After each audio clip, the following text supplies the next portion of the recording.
Ya estamos de vuelta en nuestro matinal más positivo, gracias a quienes siguen en nuestra sintonía a esta hora de la mañana, y les cuento que un escritor sanjaverino, amigo de la casa, ayer realizó el lanzamiento de su nuevo libro Auschwitz, Colonia, Dignidad y Más. Este libro entonces que relata parte de la historia de nuestro país, también en este caso con importantes personajes chilenos, también con este villano como Paul Schaeffer también, y mucho, pero mucho más. Así que hoy en realidad voy a pasar a saludarlo y que él nos comience a contar los detalles. Gabriel, bienvenido, mucho gusto de tenerlo en nuestro matinal. Un gusto estar acá contigo, Francisca, y con todos los auditores del programa.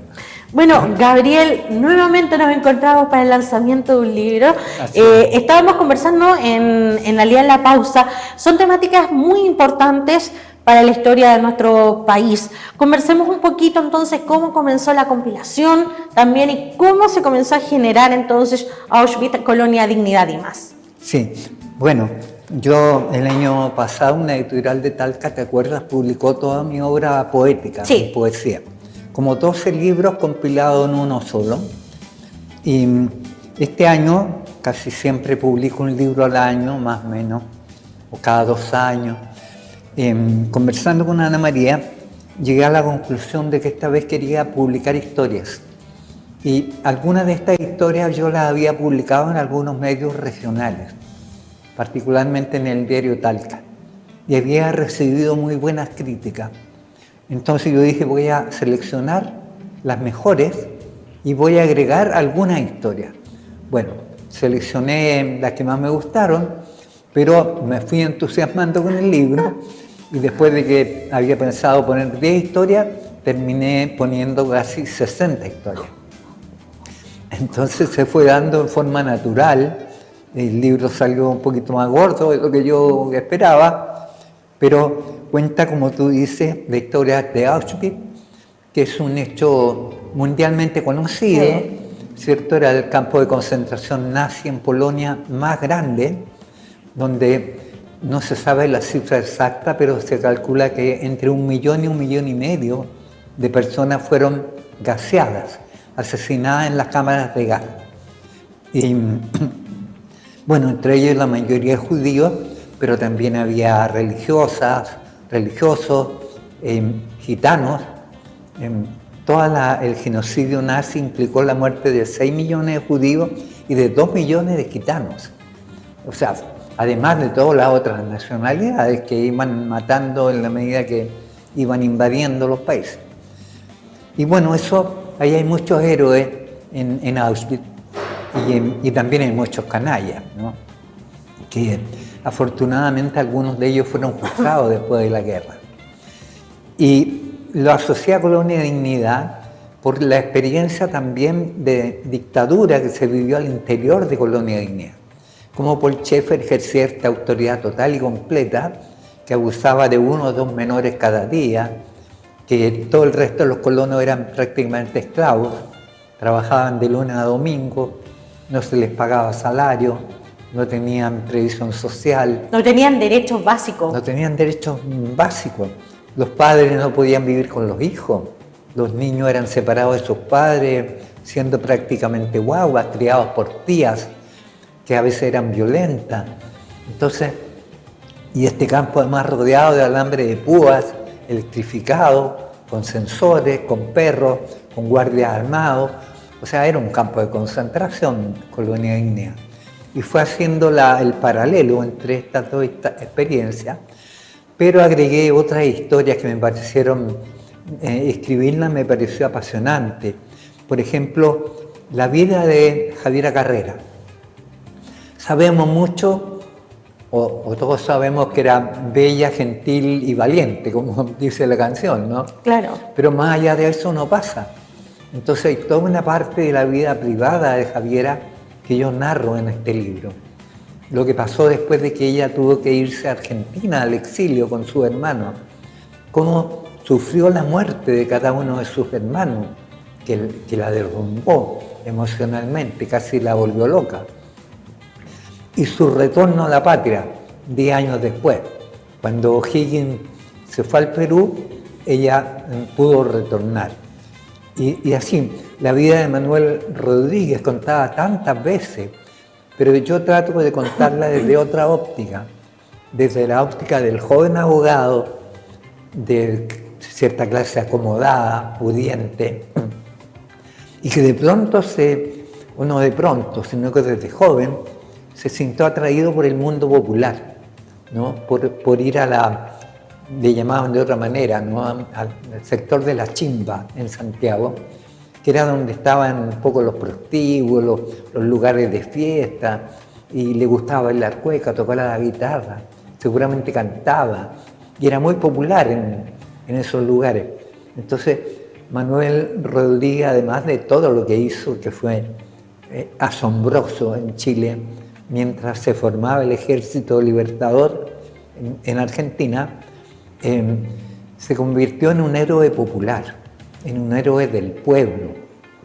Se identificaba con los campesinos, se disfrazaba de campesino, se disfrazaba de sacerdote. En Santiago normalmente lo refugiaban las órdenes religiosas, lo escondían. Y así, entonces me fui entusiasmando y al final armé este texto de 60 historias, por eso el subtítulo es Historias de héroes y canallas. Gabriel, en este caso, como usted decía, se hace un poco lo que es esta conexión con historias que ocurrieron también con el tema de nazi, con el tema de nuestro país, también se hace todo lo que es esta conexión. Hablemos de la relevancia también, a pesar de que son hitos que han ocurrido, es importante, creo yo siempre he sido partidaria de que tenemos que tener memoria para poder reconstruirnos y continuar. Hablemos de la relevancia también de tener este acceso también a lo que son todas estas historias, como usted decía, la vía Javiera Carrera, cuando conocemos ahora, gracias a esto un poco más, hablemos de esa relevancia, de este acceso también a estos relatos, a esta historia y conectarlas también. Claro, y la memoria es relevante porque los pueblos que no tienen memoria casi no tienen futuro, porque cada progreso, cada avance de un país se da sobre lo que se ha avanzado antes. No se parte de cero, al contrario, ¿no? El progreso es, como dice la palabra, progresivo por etapas, gradual. No hay saltos en la historia así tremendos, ¿no? Entonces es muy importante conocer lo que ha pasado para poder seguir avanzando. Y lo que tú mencionas es clave. Ha habido y hay tantos héroes y canallas de los cuales sabemos tan poco. Y además hay tantos héroes anónimos. Por ejemplo, te puedo nombrar, en Chile hay miles de cuidadores y cuidadoras, de niños enfermos, de adultos mayores postrados, de enfermos crónicos graves. Y estas cuidadoras y cuidadores son verdaderos héroes anónimos. Sí. No tienen prácticamente ningún beneficio, o los que hay son, pero muy menores, muy escasos, y hacen una labor que imagínate cuánto le costaría al Estado hacer esa labor que ellos realizan gratuitamente. Y así hay cientos de cultores en nuestro país, cantoras, cantores, poetas, que lo hacen gratuitamente, ¿no? Al contrario, por ejemplo, nos toca un poco a los que nos dedicamos al periodismo y a la literatura. A veces hacemos periodismo gratuitamente, ¿no? Y hacemos literatura gratuitamente, y no solo eso, sino que además muchas veces tenemos que pagar nuestros propios libros en vez de recibir derechos de autor. Entonces es un país con una historia valiosa, tremenda, impactante. Recordarte de paso que en Chile también hubo un partido nazi, sí, que yo cuento la historia, que intentaron dar un golpe de Estado el año 1932, que lamentablemente terminó en una masacre, que se llamó la masacre del Seguro Obrero, donde como 70 jóvenes nazis, después de intentar este golpe que fracasó, fueron asesinados por las fuerzas policiales. Es una etapa de la historia que se olvida, que a veces se intenta ocultar, ¿no? Como que nos da un poco de vergüenza. Esos antecedentes que a veces ni siquiera están en la memoria colectiva, Gabriel. No están, o escasamente, muy pocos saben de esos acontecimientos. O que tuvimos en Chile en los mismos años, que eran años bastante agitados en el país, de inestabilidad política y de todo tipo, tuvimos la República Socialista, que duró 12 días, solo 12 días, ¿no? Y el país entero se convirtió en un círculo de debate, había debates, discusiones por todos lados, todo se volvió una locura, una vorágine de acontecimientos. Pero a los 12 días terminó. ¿Y cómo terminó? Con un nuevo golpe de Estado, que viró nuevamente el giro político, fue nuevamente hacia la derecha, hacia lo conservador. Y tenemos esta historia pendular, ¿no? De ir de un extremo al otro, de un lado a otro, con héroes y canallas de todos lados. En fin, cuento la historia de muchos ciudadanos comunes y corrientes que fueron víctimas, particularmente terminaron en Colonia Dignidad, u otros en otros lugares de detención en Chile.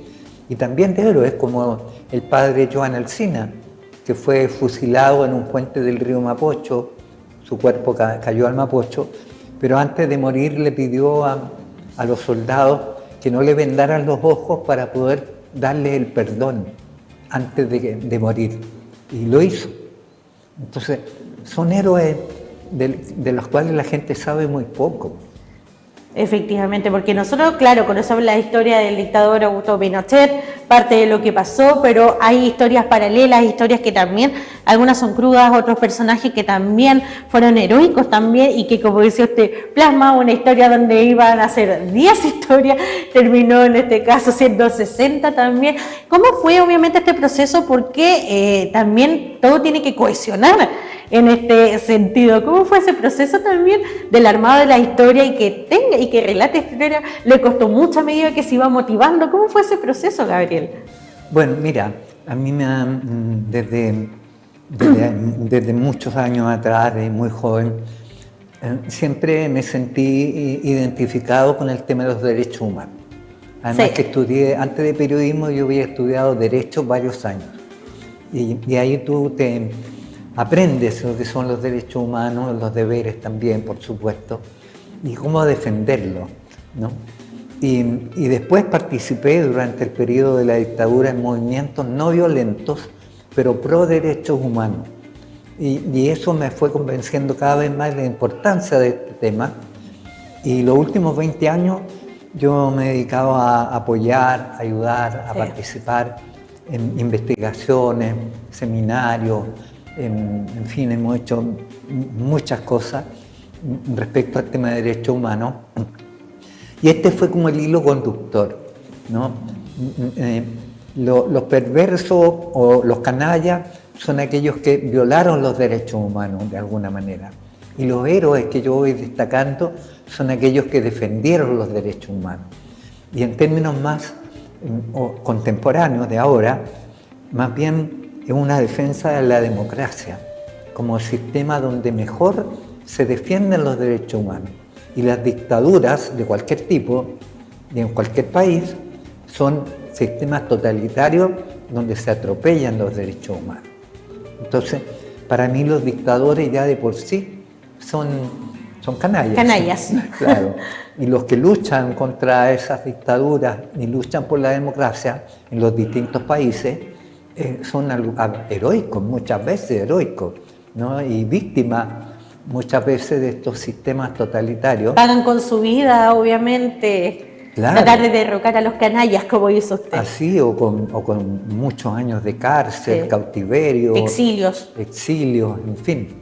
Entonces, me interesa que especialmente en las nuevas generaciones haya conciencia del valor de la democracia, del valor de elegir libremente, opinar con libertad, de organizarte si quieres, de votar libremente y elegir a quien tú te parezca, ¿no?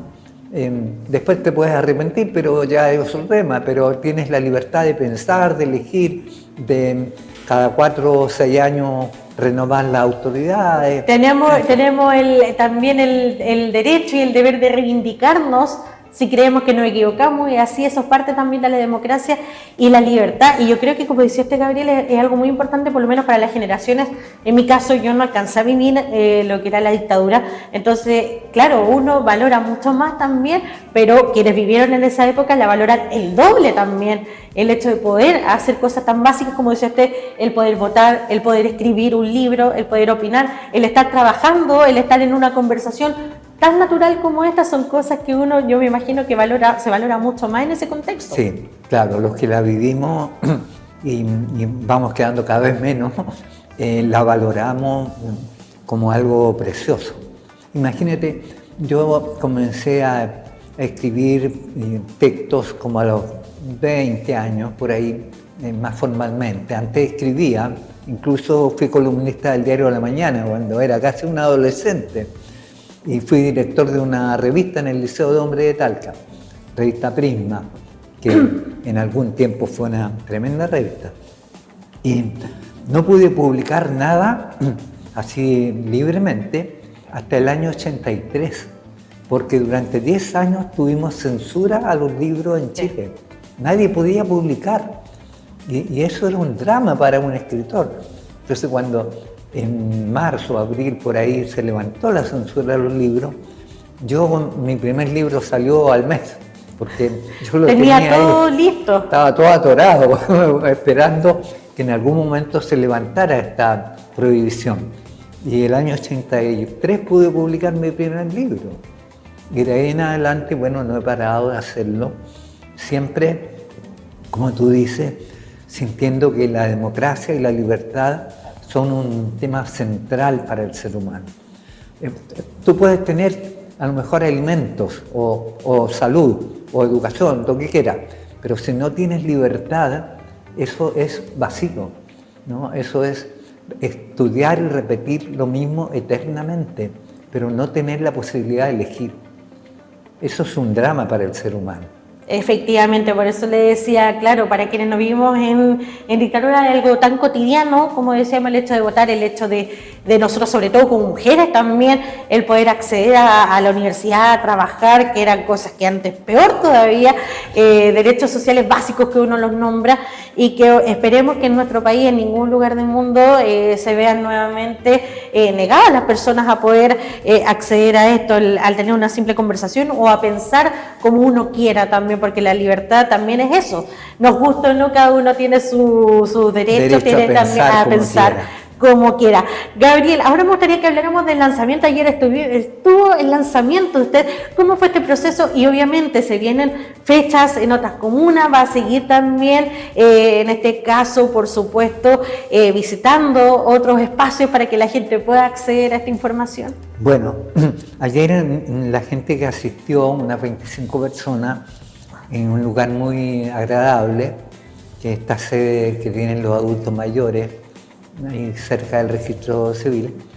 Fue una conversación muy amable, muy grata con los asistentes, y yo les agradezco porque a pesar de que llovía, no tan fuerte, pero llovía igual, y hacía un poco de frío, llegó público y pudimos tener este diálogo tan encantador entre los lectores y el escritor.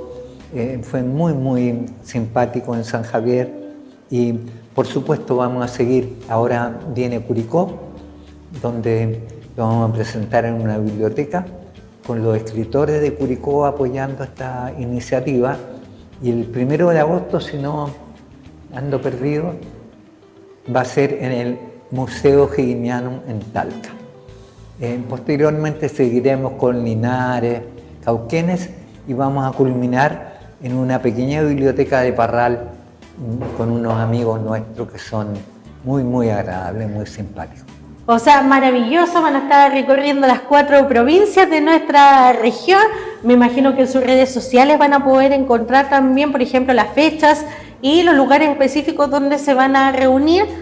La siguiente semana, ¿cierto? Así que ahí como Gabriel Rodríguez, también Ana María Lepe, que obviamente Anita también siempre difunde toda la información, y cualquier cosa ustedes también tienen nuestros contactos para que en caso de nosotros podamos también ir difundiendo, ningún problema con eso. Gabriel, también hablemos de la relevancia de generar este debate, esta conversación, porque sabemos también que todo lo que tiene que ver con Colonia Dignidad, nuestra dictadura, son temas muy sensibles en nuestro país. Hablemos también de la relevancia también de tener este debate, de tener este espacio de conversación y de reflexión a través del libro, de conversar con usted también, Gabriel. Bueno, fue un diálogo bastante intenso, muy rico, y que tocaba un poco mis fibras más personales, ¿no? Porque el tema de Colonia de Dignidad, mira, me llamó la atención, curioso, bueno, yo soy un lector desde la infancia. Y cuando tenía 14 o 15 años, en Parral, donde vivía mi abuela, y yo pasaba los veranos ahí en una casona antigua, típico de las abuelas, y yo leí un libro sobre Colonia de Dignidad, que fue el primer libro que se escribió. Lo escribió un joven de Parral, que lamentablemente después le dieron un balazo en la plaza de Parral, en el estómago. Afortunadamente sobrevivió. Sin duda fue un atentado de gente vinculada a Colonia de Dignidad. Nunca se encontró a los culpables. Y en pleno día fue este balazo. Y yo quedé intrigado con el tema de Colonia de Dignidad. Quedé como picado, como se dice.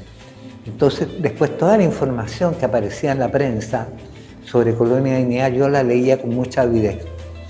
Y el año 75 hubo una redada masiva en Talca, en que se llevaron como 50 personas.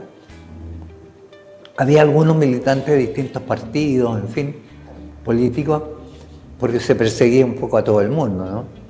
Y claro, yo había sido simpatizante de la Unidad Popular en la universidad.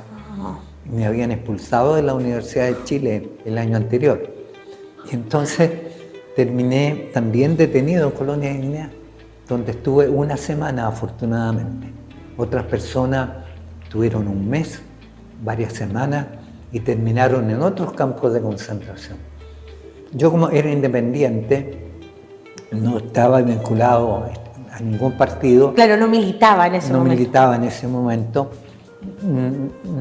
Bueno, la saqué más barata que otras personas, pero te puedo, sin entrar a detalle, claro, que fue una experiencia terrorífica, ¿no?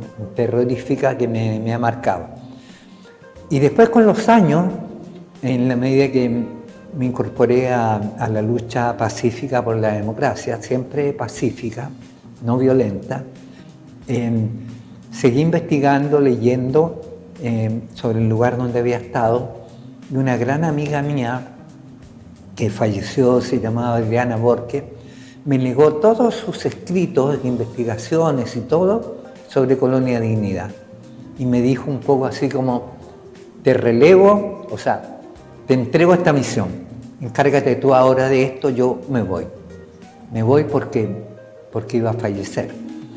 Y yo me he sentido con ese deber de continuar esa investigación, ese legado, claro, ese legado, esa lucha, esa causa, y por lo tanto conozco bastante la historia, bastante profundamente de Colonia Dignidad, y soy amigo de algunos colonos en el enclave, porque he ido tantas veces a visitarlos o a protestar o a hacer, a veces hemos hecho documentales que están en YouTube disponibles, que ya es de algo muy familiar para mí el fenómeno. Entonces son diálogos que me tocan en lo personal, pero que enriquecen también al otro, que tiene curiosidad por saber por qué pasó, cómo pasó, por qué los gobiernos anteriores nunca hicieron nada, ¿no? Hasta el gobierno de Patricio Aylwin nunca se hizo nada, y el pedófilo de Schaeffer pudo abusar abiertamente tanto de niños alemanes como chilenos, ¿no? ¿Cómo logró fugarse a Argentina? En fin, hay tantas preguntas sobre este enclave que lamentablemente todavía está ahí. Ese es uno de los canallas más grandes también de la historia, Paul Schaeffer. Yo creo que también no hay persona que pueda avalar todo lo que hizo y todo lo que pasó, así que también es muy bueno poder acceder a esto, conocer la historia, sobre todo, como decía, quienes no alcanzamos a vivir como durante la época de dictadura, también a nosotros nos sirve mucho para interiorizarnos con la historia, qué fue lo que pasó, e incluso relatos, cómo vivieron en primera persona como usted, que como decía, la sacó más barata. En esta oportunidad hubo que otros que no, historias que están plasmadas también. Gabriel, ¿cómo la gente que se interesa puede adquirir un ejemplar también? Por supuesto, porque yo creo que también van a querer interiorizarnos, conocer esta parte de la historia que es muy importante. Bueno, mira, es muy sencillo. Si lo quieren comprar directamente en San Javier, está en el kiosco al lado del Banco Estado. Ah, ya. Ahí disponible. Y si nos lo quieren pedir directamente, lo más sencillo es comunicarse con Ana María, como tú dijiste, Ana María Lepe, Facebook, y lo piden y ahí conversamos con ella y arreglan lo estamos vendiendo al precio más barato posible porque sabemos que el tema del valor es un problema para muchos lectores, pero queremos que mucha gente lea este libro y todos los libros, ojalá que sean posibles, pero está a un precio muy módico, muy al alcance de cualquier bolsillo. Perfecto, así que cualquier cosa van al kiosco que está entonces ahí saliendo al Banco Estado, está instaladito ahí, y por supuesto también redes sociales, Facebook Ana María Lepe, va a poder también contactarse con ella y ahí hacer el acuerdo para que se haga el trueque y se pueda adquirir. Gabriel, bueno, les cuento que llegamos al final de la entrevista, se me pasó volando el tiempo, siempre es muy interesante conversar con usted, agradezco su visita y como les digo, el espacio de Canal 30 siempre abierto para usted, para Ana María, para cuando quieran difundir también sus libros y cualquier información. Muchas gracias, Canal 30, y a ti, Francisca, en especial. Perfecto, y de esta forma, siendo las 11:33, vamos a nuestra última pausa comercial y volvemos en breves minutos con más Positivo.